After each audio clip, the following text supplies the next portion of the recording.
All right, welcome to Tio Michael Talks. Today is Monday, the Monday after Thanksgiving, the 27th of November.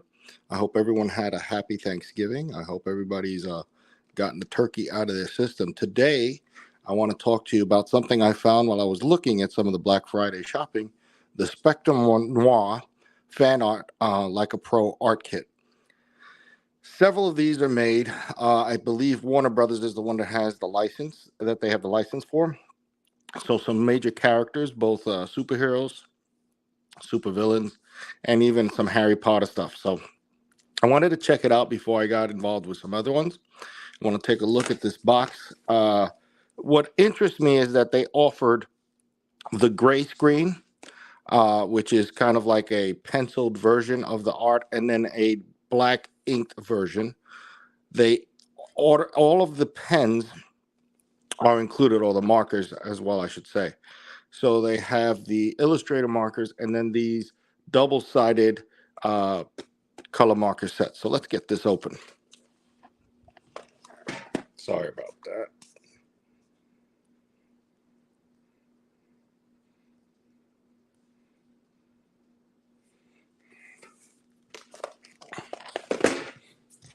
Having trouble with the camera.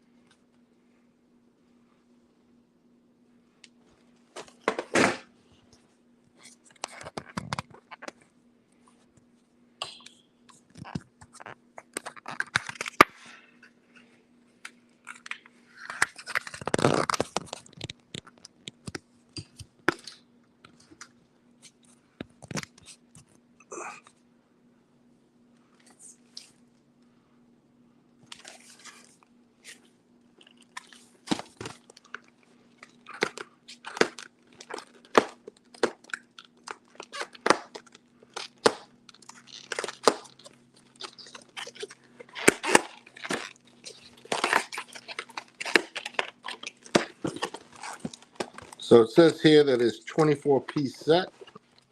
Let's see that we got everything out of the package.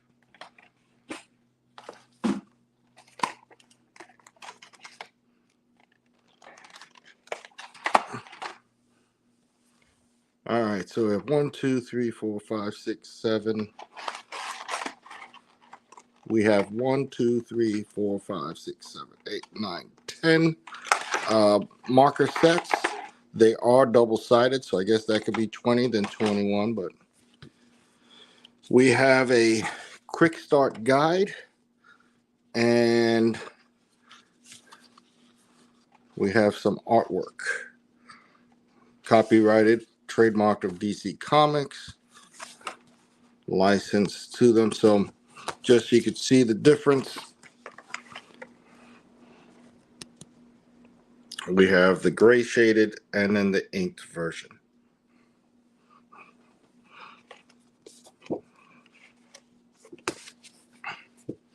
So we're going to put this off to the side. Our markers also, and let's see what we got.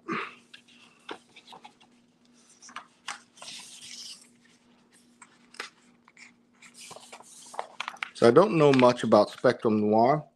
I do use a variety of different alcohol-based markers, and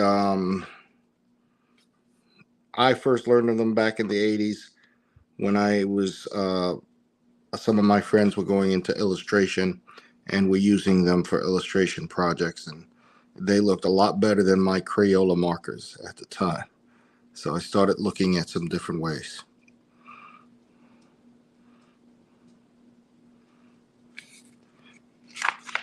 So they give you a way to color, to mix, how to blend, just real light review, and I guess that's it. There also seems to be a Scantron or QR code. I'm showing my age here. The QR code so that you can follow up for step-by-step tutorials and more.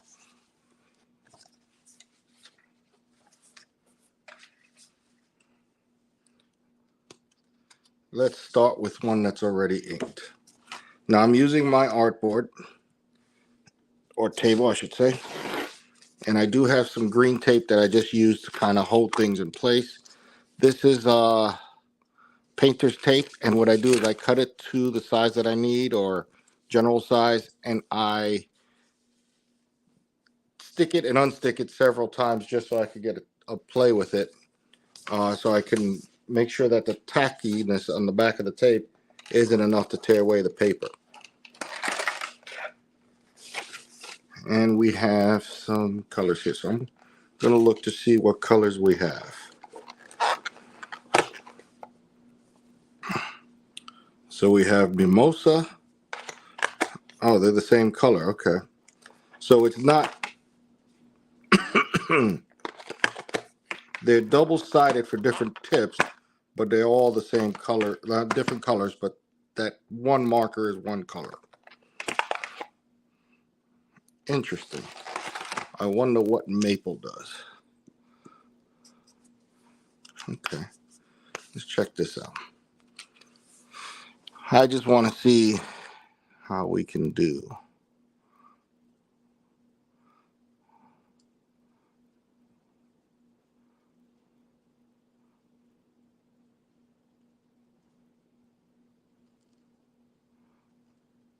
And it looks like it works pretty well.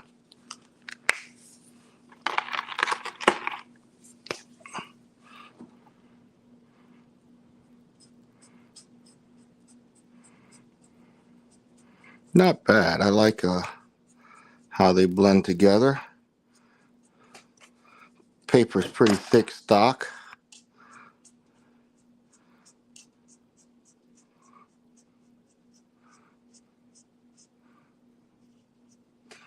And kind of got a look of how Batman's face is going to fill in. I like it. All right. Let's see. Do we want to do Batman all black? Because this seems to be one of the darker suits. Let's play around a little bit. I'm going to go in with the blue first.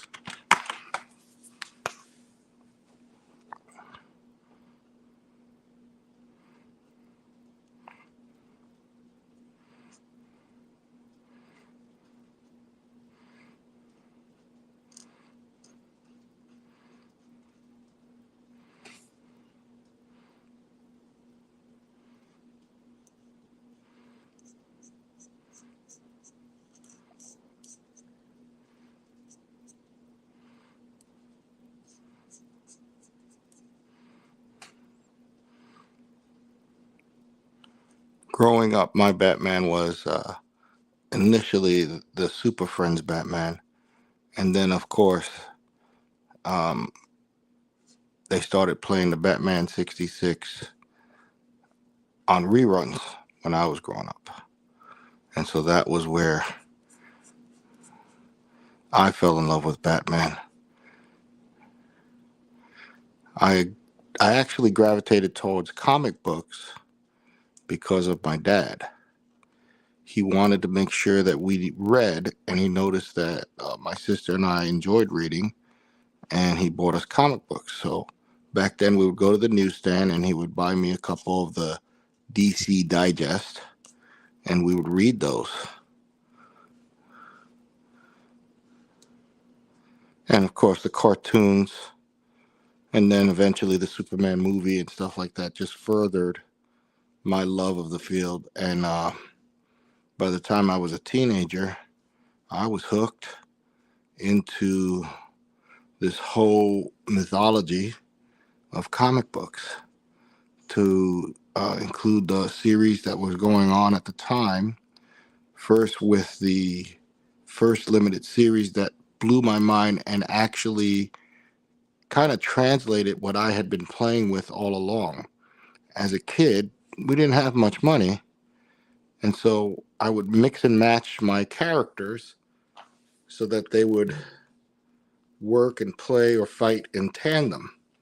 It didn't matter to me as I was growing up if they were DC, Marvel, or somebody else altogether. It was just that those were the toys I had, And so they would team up, and the villains would team up, and everybody would team up. And I think the first comic book um, that caught my attention with that was the Justice League comics, when every summer they would have a team up with Earth 1 and Earth 2, and they would call it a crisis. Crisis on Earth 1, Crisis on Earth 3, all those different crises at the time. And I fell in love with the idea of, wow, all these superheroes working together. And then Marvel put out the first limited series that pulled everybody together in the Contest of Champions. And as I understand it, that was supposed to be a tie-in with the Olympics of that year, and it got scuttled or offset for some reason, and so they ended up turning it into the Contest of Champions. And lo and behold, that 3-issue limited series, which included not only every Marvel character at the time, but also new characters that they created that was supposed to be from different countries to showcase during the Olympic Games, became the basis for the Infinity Gauntlet, because it was in that storyline that we were introduced to the figure of death playing a game against the Grandmaster, and set off a series of storylines from that one concept that end up leading to an Infinity Gauntlet, Infinity War, and the rest was history. I'm not sure who wrote the Contest of Champions, but I know that a very young John Romita got tagged with it, and I know Bob Layton also worked on it. And both of those are heroes of mine growing up. So John Romita Jr., if I didn't say that earlier, I might have just skipped the junior part. John Romita Jr., a very young John Romita Jr., was tasked with drawing all those characters. And of course, back then, I think they had different people working, assisting, as far as like what kind of assist they would give. I'm not sure. You got inking assist, and sometimes you would have a penciler who would do roughs. I was a kid at that time. I was just eating up all those characters. Then Marvel ended up doing Secret Wars, which was a play on Contest of Champions, but more of a sense of trying to build up a toy license. And that was, I ate that up as a kid. I loved it. I didn't know what they were trying to do or how they were trying to be manipulative about the toy system and all that. I just knew that I wanted it. I loved the story. It put some of my characters that I loved individually against each other.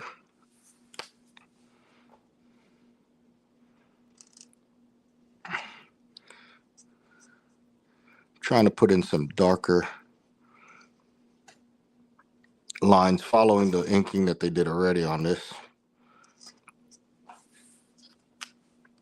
because that gray is real light.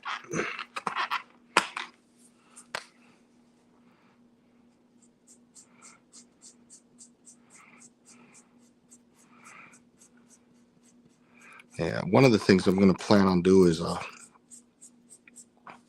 at the end of the year, your insurance, you have certain requirements to meet and everything, and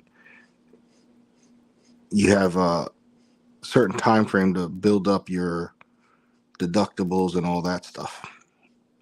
So at the end of the year, I like to try and go get my vision tested and everything. I've noticed that when I'm sketching or I'm drawing, finer details is getting a little more difficult for me to see. As you could tell, I don't know if you could tell here, but in my studio, I have a lot of lights to make sure I could see clearly. And I've noticed I had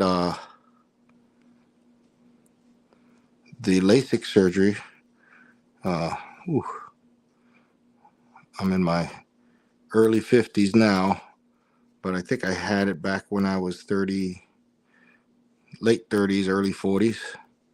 So they say that every 10 years or so, you're supposed to get it adjusted, but there's a certain age that they'll stop doing the surgeries. So I think I'm going to have to go back to glasses. And those of you that have seen my picture or seen me online, I don't wear glasses because of that LASIK surgery, but I've had glasses since I was a kid. I think I was having trouble seeing the board and I was getting headaches, and my mom took me to get some glasses. And back then, if you had very bad vision, you get what they used to call Coke bottle glasses. And that's what the kids call it, because the old Coke bottles were made of glass and thick bottles. And so if you got thick Coke bottle glasses, you know, you were doomed. Kids didn't take it easy on you. You better learn how to fight and hold your own, or talk a lot of crap. Be able to knock them down with words. Yeah. My son likes to listen to, my son's in his 20s, but when growing up, and still even now, he loves to hear the stories of when we were growing up. And I tell him about how I grew up with two brothers, one sister, and all my cousins were all within walking or bike ride distance. So all of us were always at each other's house, and we would have ranking games where we would just really go off and knock each other down with words and make up jokes, and he loves listening to those. I don't think I could say a lot of them now. They're not very PC. We were tough on each other, but you know, you can't take a joke.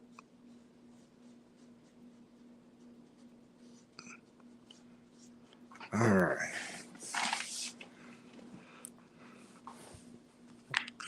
I like the smoothness of these pencils. I'm trying to see how well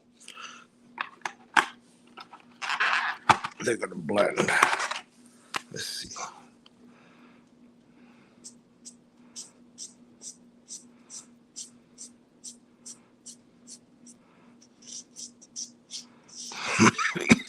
Excuse me.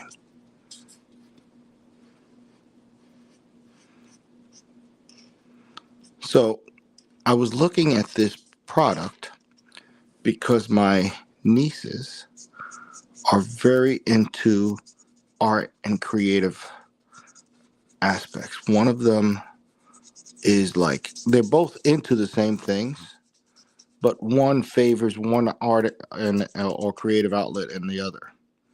And it's just so much fun to watch them grow and build on their skills. And of course, Tio Michael's gotta encourage that. And I love my nieces to have fun and live their dreams. You know, a lot of times my parents, listen, it's a difficult thing. My father and I didn't see eye to eye a lot. He was a good man, had a very good heart, hard worker, but had a lot of issues from dealing with alcoholism, drugs, PTSD from in Vietnam. A lot of the stuff that just was starting to come out as he was a teenager was blown up full time once he went to war and he fought in Vietnam. And you know, he tried his best. He had a lot of stuff, a lot of things, and he always was there for us. And like I said, bought my first comic book, and again, it's not something that he's all bad, but you know, him and I always had a lot of disagreements, but he was always it's always funny. He was a great grandfather to my son, to my nieces. He was always very supportive. But when I was growing up, he was always worried that because I was so into art and everything, he didn't want me to get into a situation where, and I realized too, I don't want my son to be like me. I want him to be better. I want him to find his dreams and I want to support him. Now, my dad thought that the best way to support me was by pushing me and making sure I went a different route than him. And while it worked in some aspects, I ended up challenging and taking his route to prove I can do it better than he did, which I don't think I did or didn't. It's just I did it the way I did it. And I decided to join the military instead of continuing to college first, mainly because I wanted to get out of the house. And it's just a path I took. I remember the day that I had because I graduated at 16 and I signed up and we had to have my parents sign me in. And my mother wouldn't sign unless my father was involved. And we sat down at the table and I graduated high school already. I was 16 years old, getting ready to turn 17. So I still needed a signature before I go. And only was I able to be accepted because uh, I would be 18 by the time I was finished with all my training. And my father, oh, I didn't realize this was falling. My father was saying, what did you sign up? What did you join? And I told him, well, I made sure I didn't sign up as an infantryman. You always told us don't be infantry. That's what he was. And he said, so what did you sign up as? And I said, I signed up as a medic. And he says, you fool. I said, what are you talking about? He goes, when the infantry's running out, you're running in.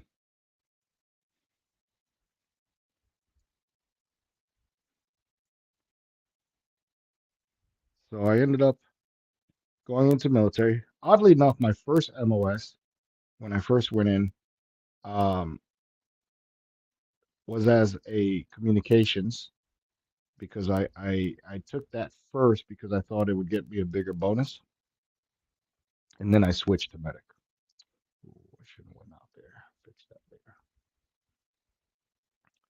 So my first MOS was 31 November, which was a communications specialist.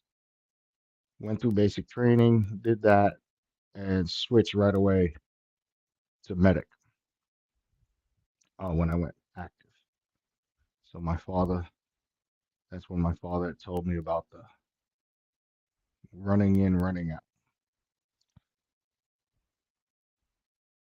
I had a lot of fun in the military. It was one of the best things I did in my life. It gave me a sense of belonging, confidence, and more than that, I found my wife, who we were both in the military, and we met in Fort Riley, Kansas.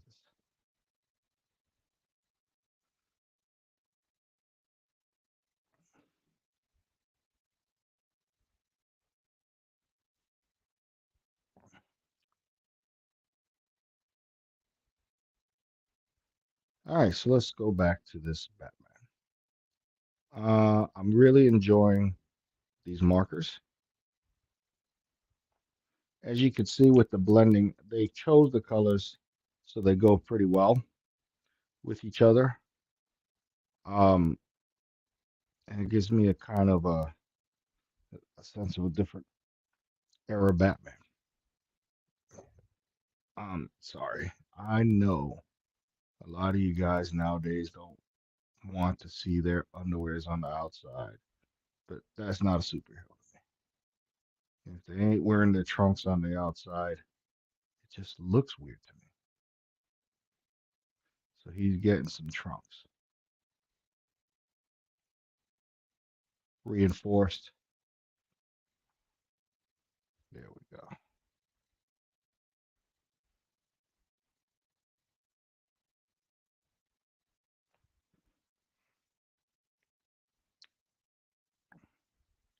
All right, I think that's good for a first try on this, and I like it.